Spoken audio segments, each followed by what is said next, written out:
تو اب پاکستان کا یہ رائٹ بنتا ہے کہ ہم چند پلیٹ فارمز پر جا کر ڈپلومیٹک لیول پر انڈیا کے خلاف شکایتیں کروائیں، جس میں نمبر 1 پر یونائٹڈ نیشن سیکورٹی کونسل، جس کا پاکستان باقاعدہ رکن بھی ہے، اس کے ساتھ ہی یونائٹڈ نیشنز کی جو ہیومن رائٹس کونسل ہے وہاں پر پاکستان کو جانا چاہیے۔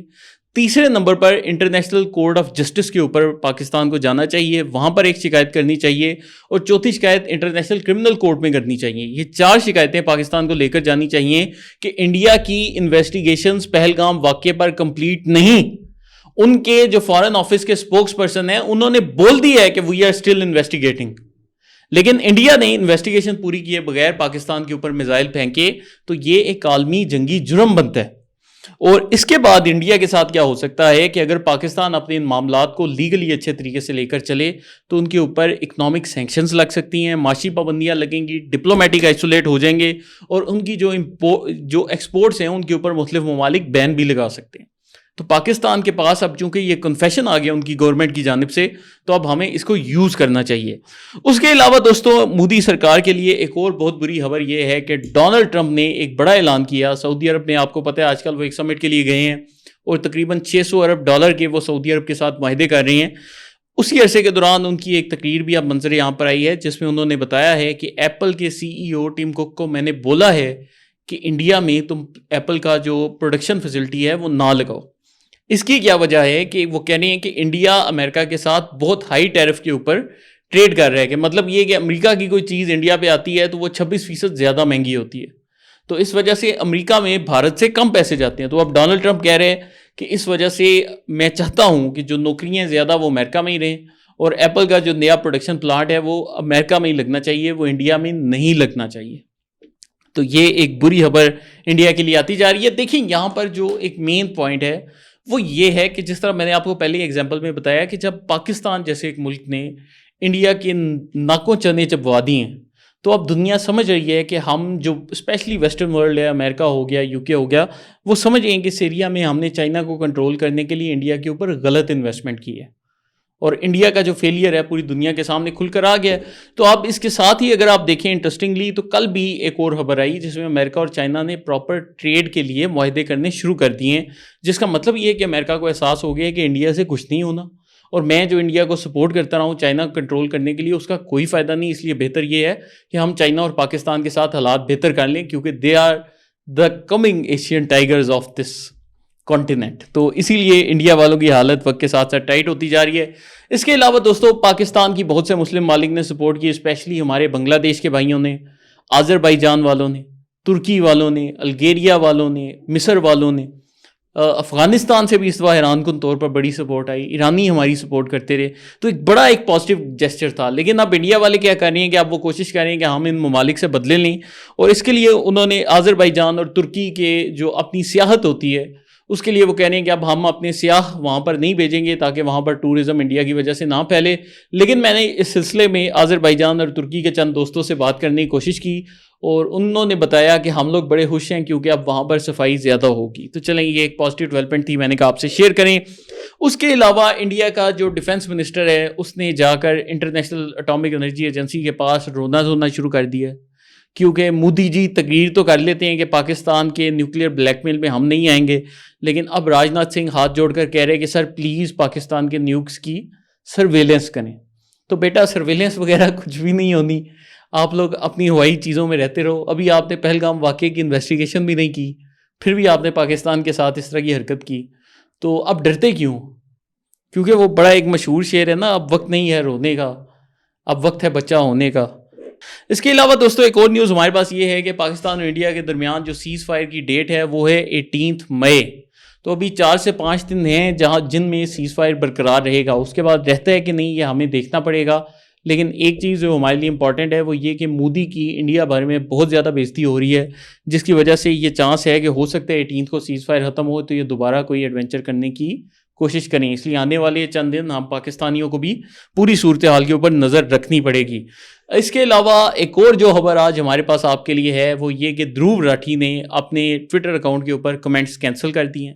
وہ اس لیے کیے ہیں کیونکہ کل سے پاکستانیوں نے دھروو راٹھی کو جواب دینا شروع کیا تھا، اور اب وہ جتنی بھی ٹویٹس کر رہے ہیں ان میں رپلائز کو ہائیڈ کر رہے ہیں، کیونکہ پاکستانی عوام آپ کو پتہ ہے کسی کے پیچھے پڑ جائے تو اس کو نہیں چھوڑتی.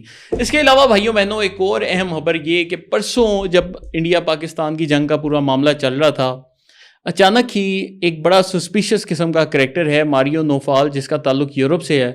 وہ عمران خان کے دونوں بیٹوں کا انٹرویو کرتا ہے، جس کو تحریک انصاف وائرل کرنے کی کوشش کرتی ہے. اور یہ چیز دیکھنے والی ہے کہ 24 ماہ کے دوران عمران خان کے دونوں بیٹوں نے ایک بھی مرتبہ کوئی انٹرویو نہیں دیا. شاید کوئی ایک دفعہ ان کا ایک بیان آیا تھا جب آکسفورڈ یونیورسٹی کا مسئلہ تھا، لیکن اس کے علاوہ وہ کہیں بھی نظر نہیں آئے. اور جب سے عمران خان گرفتار ہوئے ہیں وہ برطانیہ میں رہتے ہوئے بھی پی ٹی آئی یو کے کسی پروٹیسٹ میں نہیں آئے. لیکن حیران کن طور پر انڈیا پاکستان یہ جو جنگ کی صورتحال بنتی ہے اور اس میں جو پاکستان نے پھر انڈیا کو جواب دیا، اس کے بعد یہ دونوں لانچ کر دیے جاتے ہیں. اور ان کو لانچ کرنے کے ساتھ ہی جمائمہ گولڈ سمتھ اور زیک گولڈ سمتھ جو کہ اسرائیل کا بہت بڑا حامی ہے وہ بھی لانچ ہو جاتا ہے. اور اس کے ساتھ ہی یہ جو ماریو نوفال ہے یہ بھی کھل کر ٹویٹس کرنے لگ پڑتا ہے. اور کوشش یہ کی جاتی ہے کہ دوبارہ سے عمران خان کا نام زندہ کیا جائے. اور یہ بولا جاتا ہے کہ جی ان کو موت دیے جانے کا چانس ہے، سزائے موت ہو سکتی ہے. حالانکہ نہ کوئی کیس چل رہا ہے، نہ کوئی ایسی بات ہے، نہ کوئی عمران خان سوچ رہا ہے. لیکن یہ جو ٹائمنگ ہے بہت سسپیشیس ٹائمنگ ہے کہ پاکستانی اسٹیٹ کی توجہ بھی نہیں، لیکن جان کر وہ ایک ڈیڈ ایشو کو زندہ کرنے کی کوشش کی جا رہی ہے.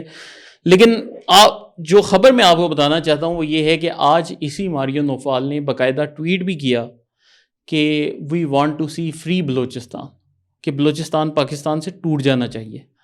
تو وہی بندہ جس کو عمران خان کے دونوں بیٹے 24 ماہ کے عرصے کے بعد انٹرویو دے رہے ہیں، وہی بندہ بلوچستان کی آزادی اور پاکستان سے ٹوٹنے کے بارے میں ٹویٹیں کر رہا ہے. تو یہ چیز بڑی سسپیشیس ہے. اور میں چاہتا ہوں کہ ہماری قوم سوچے کہ یہ کس طرح کے لوگ اور کس ایجنڈے کے اوپر پاکستان پر حملہ آور ہیں. اس کے علاوہ بھائیوں بہنوں پازیٹیو خبر یہ آ گئی ہے کہ چین نے بھارت کے صوبے اروناچل پردیش کو باقاعدہ اپنی ٹیریٹری ڈکلیئر کر دیا ہے. اور چین نے اس علاقے کا نام چینج کر کے زنگزان یا زنگزیان یہ نام رکھ دیا. تو انڈیا والے اس خبر کے بعد سے تتے توے پر بیٹھے ہیں. اور جب سے پاکستان نے انڈیا کو پھینٹا لگایا اس کے بعد سے اگر ہم ٹرمپ دیکھیں یا چائنا دیکھیں، ہر کوئی انڈیا میں جا رہا ہے اور انہیں مندر کا گھنٹہ سمجھ کر بجانا شروع ہو چکا ہے. تو چین نے نہ صرف صوبے کا نام چینج کیا ہے بلکہ چین نے یہ بھی بولا ہے کہ ان کے جتنے شہر ہیں، جتنے دریا ہیں، جتنے پہاڑ ہیں، ان کے نام بھی چینی زبان میں رکھے جائیں گے، جس سے انڈینز اس ٹائم بہت تپے پڑے ہیں. لیکن یہ چیز چین کے فردر ایمبیشنز کو بھی شو کر رہی ہے کہ چین مستقبل میں یہاں پر کوئی ملٹری ایکشن لے سکتا ہے. اس کے علاوہ بھائیوں بہنوں ورلڈ بینک سے پاکستان کے لیے ایک پازیٹیو خبر آئی ہے. ورلڈ بینک نے صاف صاف بول دیا ہے کہ انڈیا نے یہ جو انڈس واٹر ٹریٹی یا معاہدہ سندھ طاس کو کینسل کرنے کی کوشش کی ہے، ہم ان کوششوں کو ریجیکٹ کرتے ہیں. تو ماشاءاللہ سے پاکستان کے لیے صورتحال بہتر ہوتی جا رہی ہے. اس کے علاوہ آخر میں ہمارے جو آسام کے بھائی ہیں ان کو سلام پیش کرنا چاہتا ہوں. جیسا کہ آپ جانتے ہیں کہ آسام کے لوگ، یہ ناگالینڈ کے لوگ، یہ سارے جو ان سے ہیں، منی پور کے لوگ، یہ سارے مل کر انڈیا سے آزادی چاہتے ہیں. اور یہ 7 سسٹر اسٹیٹس کا حصہ ہیں. اروناچل پردیش بھی ادھر ساتھ ہی لگتا ہے. تو جب انڈیا پاکستان کی جنگ ہوئی تو آسام میں نے پہلے 22 لوگ بولا تھا، لیکن ابھی مجھے فگرز انہوں نے کریکٹ کروائے، 22 نہیں 52 لوگ پاکستان زندہ باد کا نعرہ لگاتے ہوئے پائے گئے، جس کے بعد ان لوگوں کو اریسٹ کر لیا گیا ہے. لیکن اس سے پتہ چلتا ہے کہ پاکستان نے یہ جو انڈیا کو ایک جواب دیا ہے، اس سے پوری دنیا کے لوگوں میں حوصلہ پیدا ہو رہا ہے. اور وہ لوگ جو کہ ڈر کے انڈیا کے خلاف بول نہیں تھے سکتے، اب وہ بھی بولنا شروع ہو گئے ہیں. تو اگر ہم یہ آپ ٹک ٹاک وغیرہ یا دیگر پلیٹ فارمز دیکھیں، وہاں پر بھی آپ کو نظر آ رہا ہے کہ مسلم دنیا کے بڑے بڑے ممالک، شام ہو گیا، الجیریا ہو گیا، میں پہلے بھی آپ کے سامنے نام لیے، یہ سارے لوگ جو ان سے اس ٹائم پاکستان کی سپورٹ کر رہے ہیں، کیونکہ ان کو پہلی دفعہ ایک امید کی کرن نظر آئی ہے کہ ہم مسلمان بغیر مغربی مدد مانگے، بغیر اقوام متحدہ کا دروازہ کھٹکھٹائے اپنے سے 8 گنا بڑے دشمن کو شکست دے سکتے ہیں. تو یہ پاکستان نے واقعتاً ایک بہت بڑا کام کیا ہے. اس کے ساتھ ہی آج کے شو کا اختتام کرتے ہیں. آپ کی کوئی رائے ہو تو کمنٹس میں اپنی رائے کا اظہار لازمی کریں، اور ہمارے آزاد سیاست کے چینل کو لائک، سبسکرائب اور شیئر کرتے جائیں. بہت شکریہ.